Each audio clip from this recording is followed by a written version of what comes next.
Hello, I'm Ian York, and I will be reading selected passages of the poetry of Constantine P. Cavafy. Our first poem is Thermopylae. Honor to those who in their lives define and defend a Thermopylae, never shunning their duty, just and decent in all their affairs, yet also given to pity and compassion. Generous when rich, and when poor, generous still. In small ways, helping others as their resources permit.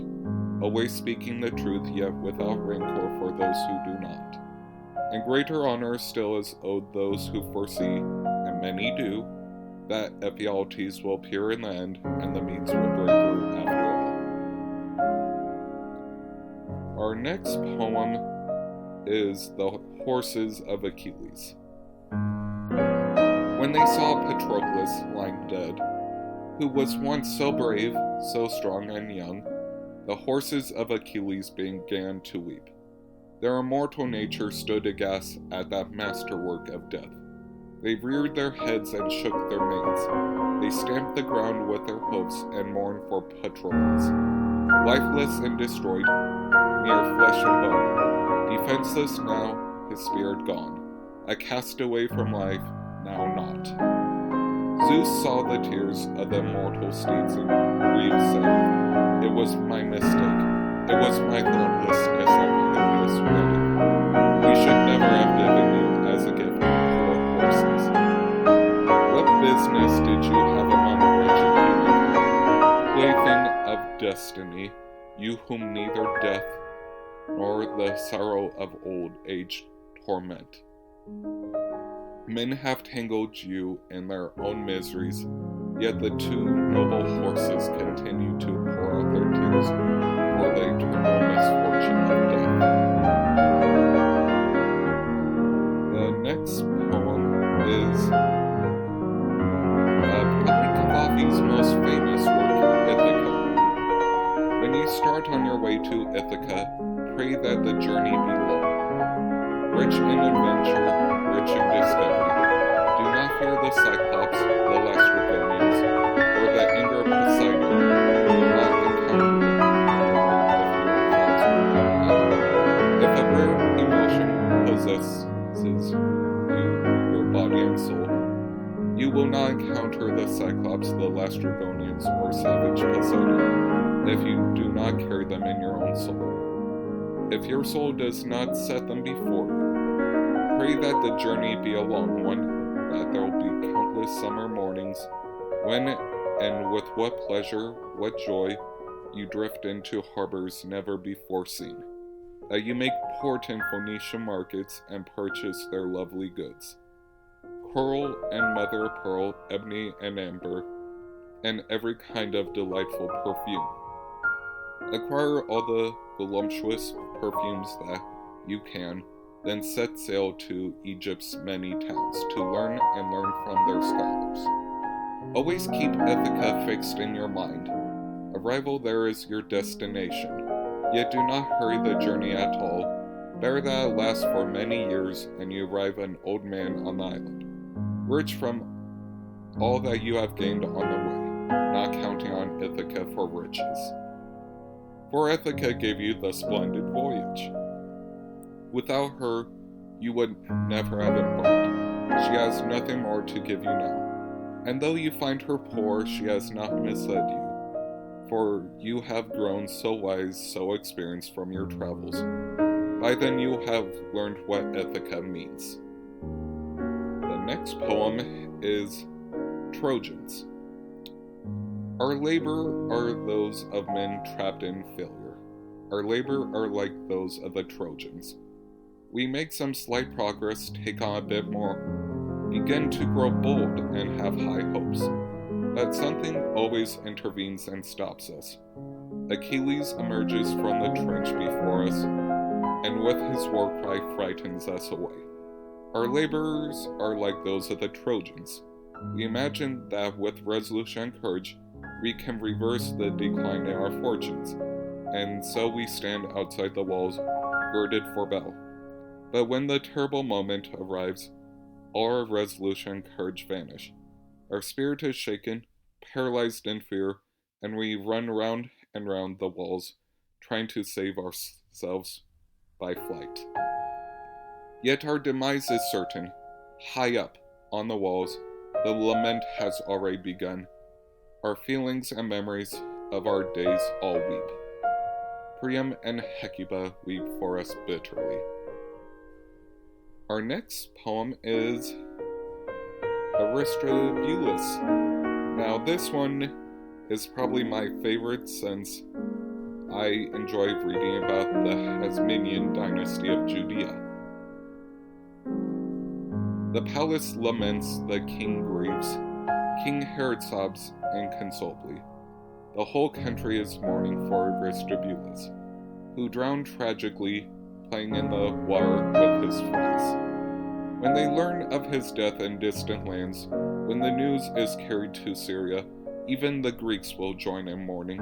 All the poets and sculptors will lament when word of Aristobulus has spread. For what other imagined effigy has roused their fancy as had the beauty of this youth? And what statue of a god could Antioch boast that matched the beauty of the son of Israel? His mother, the first princess, kings and laments, first among the Hebrew women. Queen Alexandra mourns her loss, but when she is alone, her sorrow changes to groans and raging rants and curses. How they tricked her, how they pulled the wool over her eyes. They finally achieved their end. They brought the house of the Hasmoneans to ruin. How did he do it, the villain king, the scheming, vicious, and cruel king? How did he do it? It was a plot so fiendish that even Miriam knew nothing about it. Only if Miriam had some hint, if she suspected anything. She had found a way to save her brother. She's a queen after all. She could have done something. Although rejoicing in the secret, those vicious women, Cyprus and Salome, those debased creatures, Cyprus and Salome, to be powerless to be compelled to pretend she believes their lies, unable to speak freely to her people, to go and cry out to the Hebrews to explain how this murder was done. The next poem is Caesarion, in part to verify a date and in part just to pass the time. Last night I picked up a volume of Ptolemaic inscriptions and began reading. Those endless poems of praise and flattery, all around the same, all the men are brilliant, great and good, mighty benefactors, most wise in all their undertakings. The same for the women of the dynasty, all the Bernices and Cleopatras, wonderful each and every one. When I managed to find the date in question, I've put the book aside, had a brief mention of King Caesarion, an insignificant note really, not suddenly caught my eye. Oh, there you stood with that big charm of yours, and since history has devoted just a few lines to you, I had more freedom to fashion you in my mind's eye. I made you handsome, capable of deep feeling. My art gave your face an appealing dreamlike beauty. In fact, I imagined you so vividly last night that when my lamp went out, I let it go out on purpose. I actually thought you had come into my room. You were there standing before me, just as you would have looked in defeat to Alexandria. Pale and tired, ideal in your sorrow, still hoping for mercy from those vicious men who kept on whispering, "Too many Caesars." Now, this next poem is actually probably one of my favorites. King Cleomenes didn't know, he wouldn't dare, he didn't know how to frame the words. To tell his mother, Ptolemy demanded, as a guarantee for their truce, that she be sent to Egypt to be kept there under house arrest. A most humiliating, a most inappropriate thing. Time and again he verged on speaking, yet every time he hesitated. Time and again he verged on telling her, yet every time he stopped. But that excellent lady understood. She had heard rumors already, and prompted him to speak. Then she laughed and said she would certainly obey. In fact, she would take great joy in the fact that she was able, even at her age, to be of use to Sparta still. As for the humiliation, she was quite indifferent to it. It was utterly impossible for upstart Legid to understand true Spartan pride. His demand, therefore, could in no way result in the humiliation of so eminent a lady as herself, the mother of a Spartan king. And here is the second part to the Spartan poem. Praesiclia would not condescend to let the world see her weep or lament. She walked majestically in silence. Her tranquil countenance showed no sign of the sorrow and torment she felt within. But even so, for a moment, she lost her self-control. Before embarking on the wretched ship that would take her to Alexandria, she escorted her son to Poseidon's sanctuary, and when they were alone, she saw that he was, as Plutarch says, anguished and shaken with terror. So she kissed and embraced him.